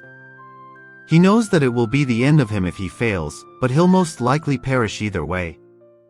On that note, he confirms that Zara needs 10 minutes from him, and then he relies on the power of his reverse skill. The celestial dragon is a bit confused by what he is seeing, but Reijou knows exactly what needs to be done. The voice tells him that greed will not be the right match for the dragon because that skill only works on weaker monsters. It's time to rely on intuition, so our hero thinks back to what he felt when he was in the deep, dark forest. All he can think of is an endless hunger, and this is enough for his level to get cleared. The sin that has been chosen for him is gluttony, which is the second unique skill Reijou has awakened. The voice is also impressed, because he will get to see the true power of gluttony as well now. After chanting a long spell, Reijou transforms into his battle form, which is the gluttonous locust Zebulgra. Now, our hero tells Zara that he is trusting her with his life, and even she says that she is doing the same thing. Now, Reijou takes a look at his stat bar, which is a lot more impressive than his normal one. He has double S rank agility, flight, and provocation magic, which does sound like a dangerous move. The timer is set to 15 minutes, so Reijou has to give it his best shot, as he will also get some good rewards for being able to keep the celestial dragon engaged. He uses the gluttony lock while flying up, and this essentially forces the dragon to lock all his attacks on our hero. The celestial dragon notices that Reijou is using arcana magic against him, which is impressive. However, our hero is still an incomplete hanged man, so there's not much that can be done against a dragon of this nature. Hearing this shocks Reijou because he did not know he was still incomplete. This is all the dragon needs to launch an attack on him, and he is only just about able to make it out alive. The wind pressure from the dragon's movements causes Reijou to spiral out of control and crash, which is enough for him to consider that his time is up. The dragon is about to attack him with a finisher move now, but it turns out that our hero was simply pulling a bluff on him. This makes the dragon halt, and Reijou uses the buffer time to fly up in the sky for some kind of cushioning. The celestial dragon unleashes some of his moves, but none of them seem to work against our hero, as he dodges them all with relative ease. The dragon gets annoyed and calls Reijou the Lord of the Flies with the way he's moving around. However, this is not the time for pop culture references, so the beast decides to teach him a lesson for messing with the wrong entity. What Reijou notices is that Erdia is also faking it with him, but in a battle sense. Our hero realizes that there are times when the dragon stops his attacks outright and then uses conversation as filler.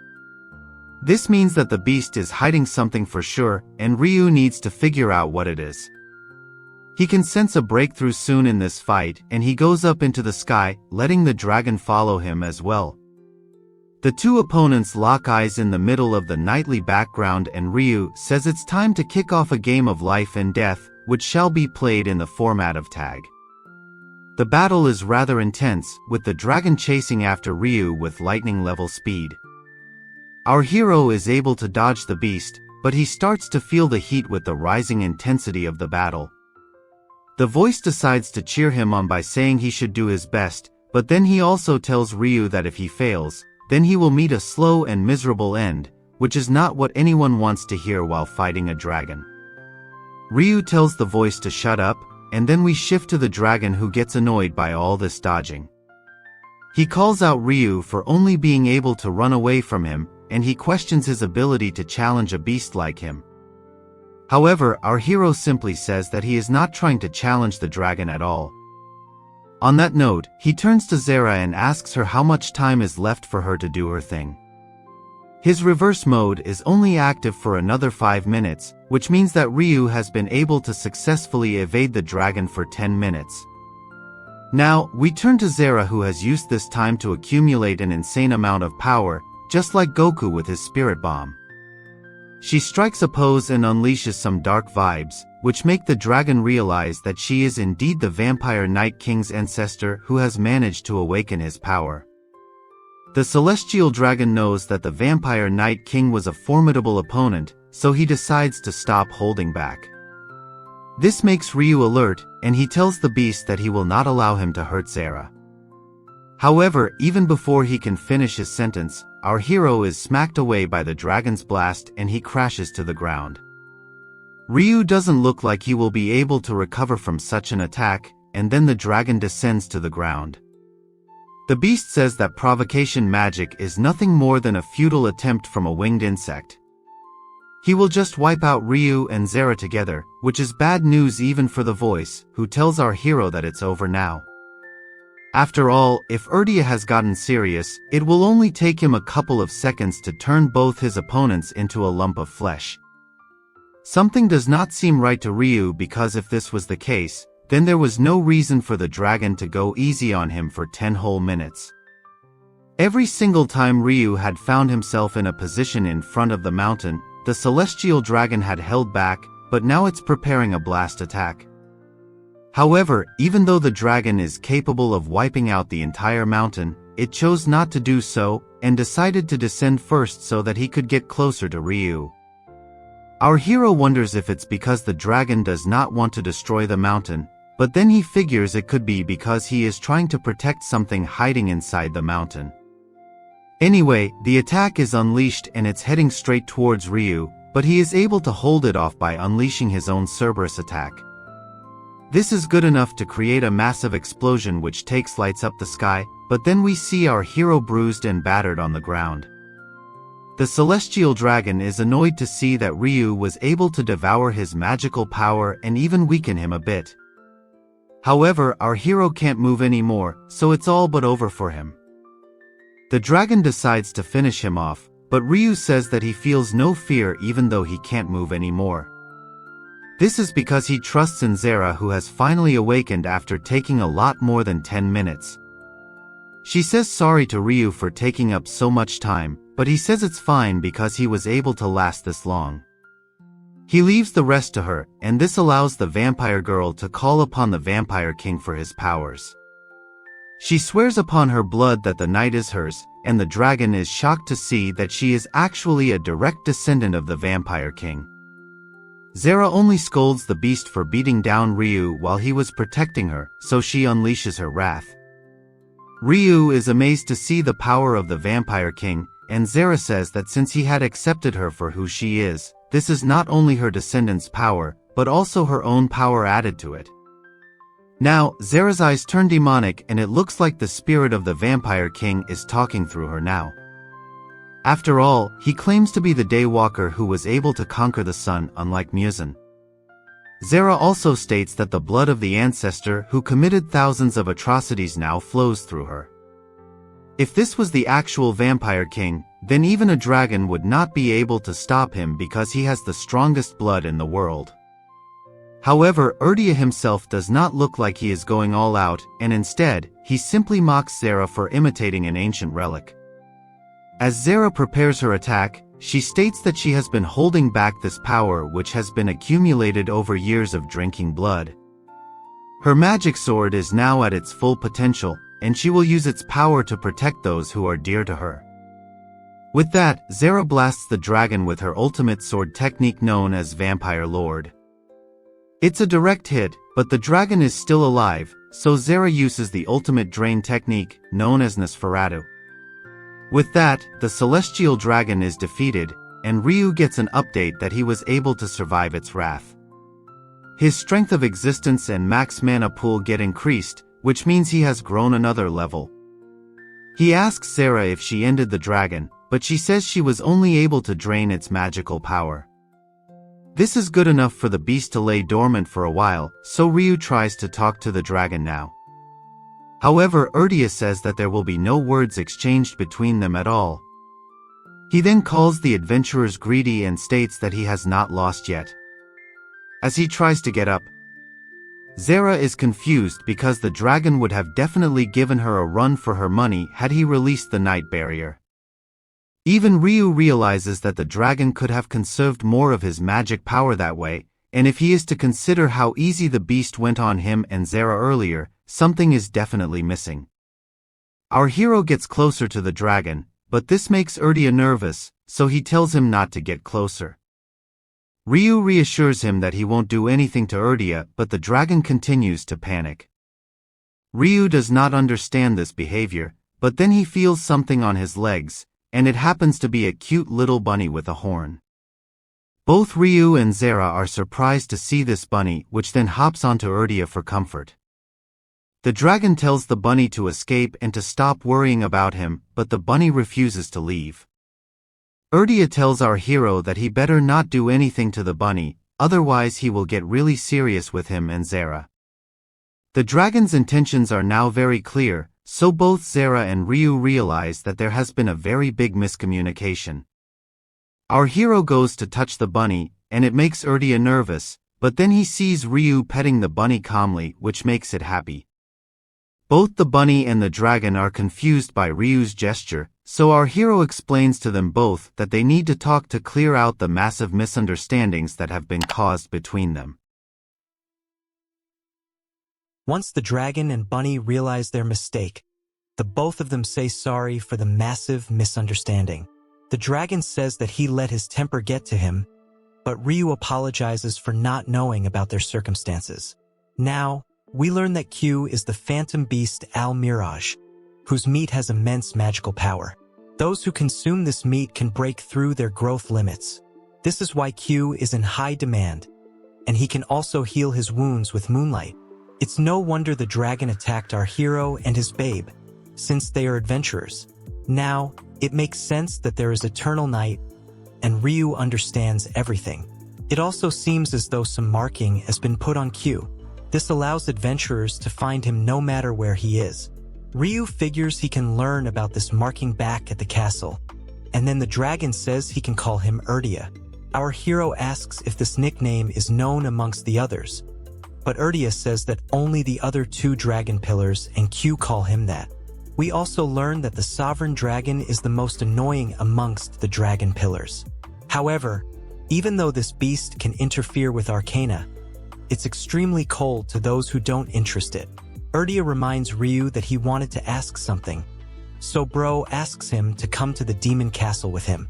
Reijou thanks the dragon, considering he must be tired after the fight. It's just his way of thanking Bro for keeping Q hidden. He also tells Reijou that he's quite impressive, even though he's incomplete. Bro wants to know more about arcana, so Erdia happily agrees to share his age's worth of knowledge. We learn that there are 21 arcanas, and all of them possess great power, but more importantly, there are 2 patterns of appearance, called Godsend and Succession. Arcanas starting with the belong to Succession, and successors to these arcana holders appear within 20 years. On the other hand, Godsend is completely random, so Reijou's Hanged Man is a Godsend. Erdia says that if the conditions for succession are not met, then the arcana turns into a Godsend. The dragon then reminds our hero that he is incomplete because the previous Hanged Man was way too powerful. This means that Reijou can become even stronger, thus establishing that he is indeed the main character. Of course, he wants to become so strong that he can protect Ruru, but then something happens to Zera. Her vampire impulse is going crazy because she used a lot of magical power. Reijou asks if she would like to suck his blood, and this makes her really thirsty. Bro is a little suspicious now, but it's too late as Zera goes to town on him. She is drinking too much blood, but this causes the succession for the Moon Arcana to be in progress. It so happens that this particular situation is the condition for it, but Reijou passes out from blood loss. He wakes up later to a scary face and gets spooked out, but he's actually back at the castle. The scary woman is Shu in disguise, and she welcomes her master with joy. Fina also shows up and congratulates our hero on doing a good job. Shu has made this new outfit to match her master's, as it allows her to hide her appearance too. This means she can go with Reijou on investigations too. Reijou realizes that him being away for a week made Shu lonely, so he pats her on the head and says the cosplay suits her. However, he doesn't like that her cute face is hidden by the mask. The 2 of them have some back and forth regarding whether to keep the mask on or off, but then Fina says that Ruru is waiting for them. They meet with her, and she is glad to see her lover boy awake. She had lectured Zera for what she did, so the vampire girl is repenting for her sins. Ruru looks at Reijou with dreamy eyes, and then she signals to Fina and Shu to leave. Now it's just Reijou and Ruru in the room, and there is some awkward silence. Bro asks what's up, but then the demon girl makes a weird pose.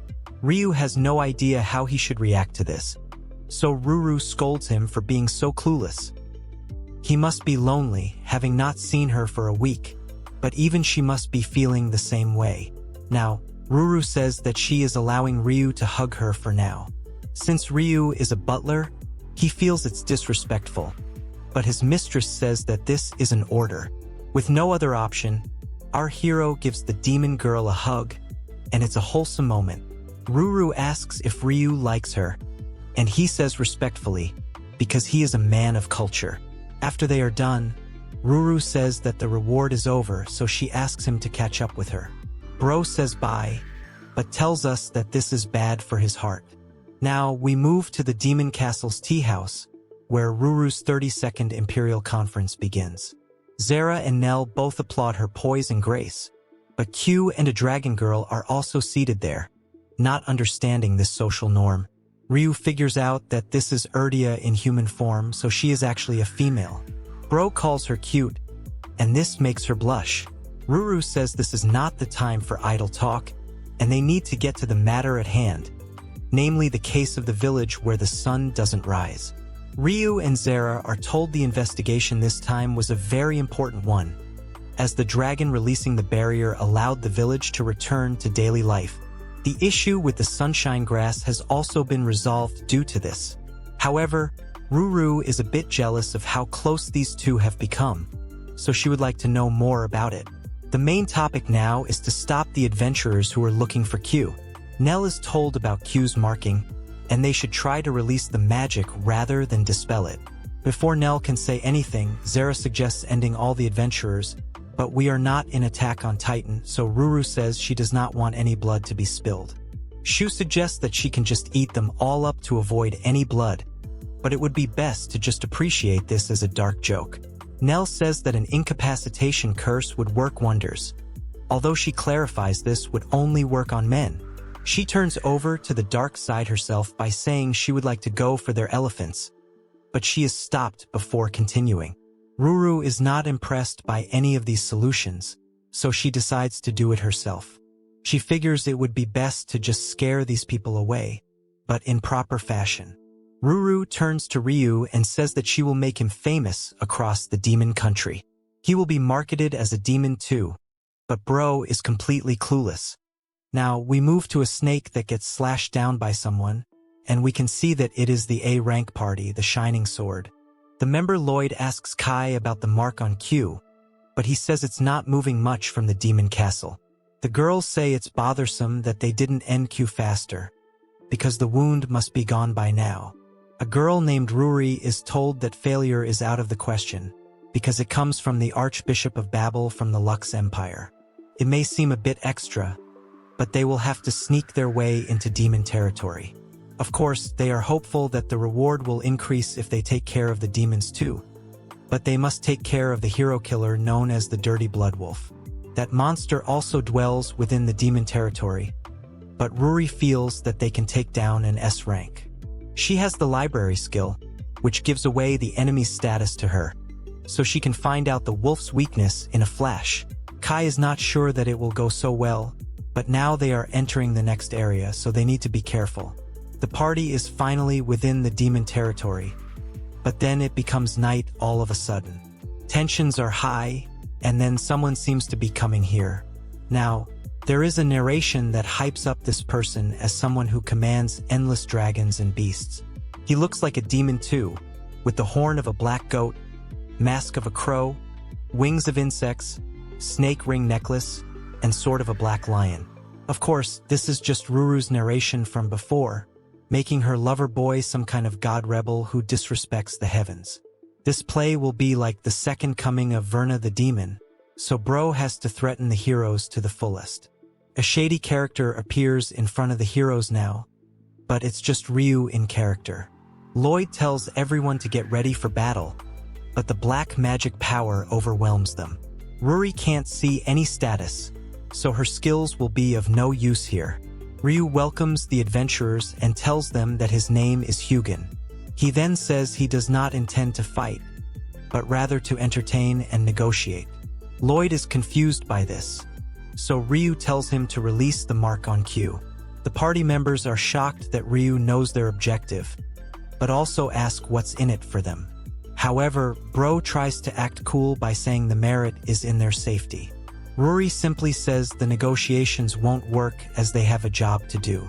Reijou decides to step it up a notch, even though Ruri feels he can't be that strong if he has come here to negotiate.